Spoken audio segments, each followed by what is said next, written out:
السلام عليكم ورحمة الله وبركاته. ازيكم يا حبايبي؟ عاملين ايه؟ يا رب تكونوا بخير. النهاردة انا عندي ماما يا حبايب قلبي وهنفطر معاهم. انا عاملة كده سمك طبار يا حبايبي، وكمان صبار. انا جبتهم وغسلت الرز وحطيتهم في قلب الطبق، والمية بتاعته خدتها وحطيت فيه ايه الطبارة. معايا كده 3 كيلو طبارة، ومعايا ايه كده قيمة كيلو ونص شبار كمان. هسيبهم 5 في قلب المية اللي برز عشان تشيل الزفارة بتاعتهم. وبعدين هشتل السمك، احط كمان مية تانية حلوة نضيفة كده، واحط عليها بقى خل وليمون يا حبايب قلبي. بس هنروح الاول قبل ما اعمل آه، انا اروح يعني اشوي كده. هعمل الرز بتاعنا. انا جبت حله فيها شويه زيت، وجبت كده ايه قيمه 4 بصلات كده، فرمتهم في الكبه وحطيت الزيت يتقدح شويه، وهفضي بقى فيهم ايه البصل. انا فرمتهم وحطيت شويه، وهفضي بقيه البصل اللي في قلب الكبه، وهنقلبهم كده. انا فضيت كل البصل اللي في قلب الكبه كده يا حبايبي. انا في بصلايه كده صغنونه كانت في الكبة ما اتفرمتش حلو، انا هشتلها وهعملها واحطها يعني تاني في قلب البصل وكده.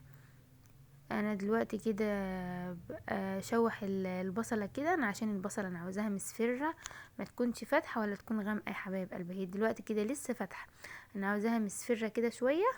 هنقلبها كده شوية من هنا ومن هنا. تمام كده يا حبايبي، شوفوا دي كده لسه بقى. حبيت ان انا اوريها لكم كده لسه، يعني نسيبها كمان شويه عما تبقى تدي اللون الذهبي بتاعنا. دي اللون ده، ايوه اللون ده اللي انا عاوزاه. قلبتها كده 5. هجيب الرز بتاعنا وهنفضيه.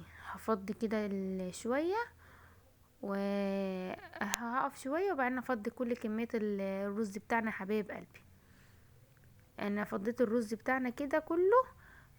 هعمله حلو في قلب البصلة. هنقلب كله عشان يبقى الرز كله متشرب البصلة بتاعتنا وكده. انا عاملة البصلة ناعمة جدا في قلب الكب عشان مش عاوزة حاجة تكون خشنة فيها. انا بوريكم كده البصلة. البصلة مع عندي عاملاها لون ذهبي مش غامقة. شوفوا انا بقرب لكم كده. شوفوا هي الاضاءة اللي جايباها غامقة، بس هي اللون بتاعها ذهبي كده يا حبايب قلبي. هقلب كل الرز بالبصلة كده، وهنجيب كده المية بتاعتنا نحطها بقى ايه عليها. انا جبت الكاتل كنت ملياه مية قبل ما اقلب البصلة في قلب الرز. اما اقلب البصلة والرز وكده ببعض كويس، هيكون هي المية غلت معانا. غلت. انا كده بظبط المية. وهجيب بقى الملح بتاعنا ونحطه ايه عليها كده. انت لو حابة ان انتوا تحطي الزبيب حطي علب، وبطعم الزبيب الصراحة بيخلي طعم رز الصيادية جميل جدا يعني. هنقلب كده كويس ونظبط بقى المية بتاعتنا، ونسيبها بقى ايه يغلي بقى ايه حلو. تمام كده يا حبايبي. حبايب قلبي اللي مشتركش في قناتي ممكن يشترك ويفعل الجرس عشان يوصلكوا كل جديد فضلا ليس امرا. انا كده ظبطت المية بتاعت الرز يا حبايبي. هجيب الملح بتاعنا واحطه كده، واسيبها بقى تغلي مع نفسها شوية. اما تغلي هقلبها شوية. تمام انا كده هي غلت، وهقلبها علشان يتردد بقى ايه على نار هادية بقى براحته. عما ايه نروح بقى ايه نغسل الخضرة بتاعتنا، نعمل السلطة، نعمل العصير بتاعنا، نجهز كل حاجة قبل ما نشوي السمك بتاعنا. انا بحب اشويه ساعة القرآن يبدأ. انا اشوي السمك عشان يبقى سخن كده على الفطار يا حبايبي. كل حاجة انا بحبها يكون سخنة على الفطار وكده. الرز انا مهديه عليه وكمان وانا بشوي. انا معايا 3 حبات مانجا كده حلوين كبار، عملوا معايا شفشقين. انا فضيتهم في قلب الشفشق وفرمتهم حلو، وحطيت السكر بتاعنا وزودت السكر. بس هفضيهم دلوقتي في قلب الشفشق اللي معانا ده. هي كده تقيلة، انا هضيف عليها كمان شوية مية علشان يبقى معانا ايه شفشق حلو. ومعايا كمان جوافة، هعمل كمان شفشق جوافة. تمام كده.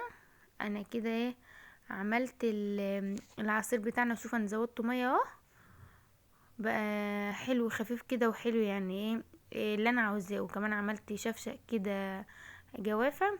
وكمان انا غسلت الجرجير، وغسلت الخس، وغسلت الكرات، وعملت السلطة.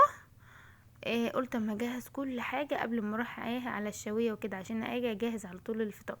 وجبت كده قيمة 4 ليمونات 5 كده حلوين. والسمك بتاعنا غسلته وصفيته، وجبت عملت دقة للشبار كمان. والطبارة انا حطيتها دلوقتي في الفرن، ومهديه عليها النار على فكرة من تحت ومن فوق عشان تتلدن تبقى ايه حلوة كده. شوفوا ما شاء الله طالعة جميلة وزي العسل ازاي. والشبار كمان اهوت، الشبار اللي كان لي الدقة بتاعتنا اللي انا عاملاها. ودي كده ايه فطارنا يا حبايب قلبي. عندي بابا ربنا يبارك فيه، وكانت معانا ام مهاب وابو مهاب وابو ايمان. الصراحه لمة الحباب جميله جدا جدا. يا رب يديمها علينا نعمه ويبارك لنا فيهم يا رب. وده كده الفيديو بتاعنا حلو النهارده يا حبايب قلبي، واشوفكم على خير. مع الف سلامه حبايب قلبي.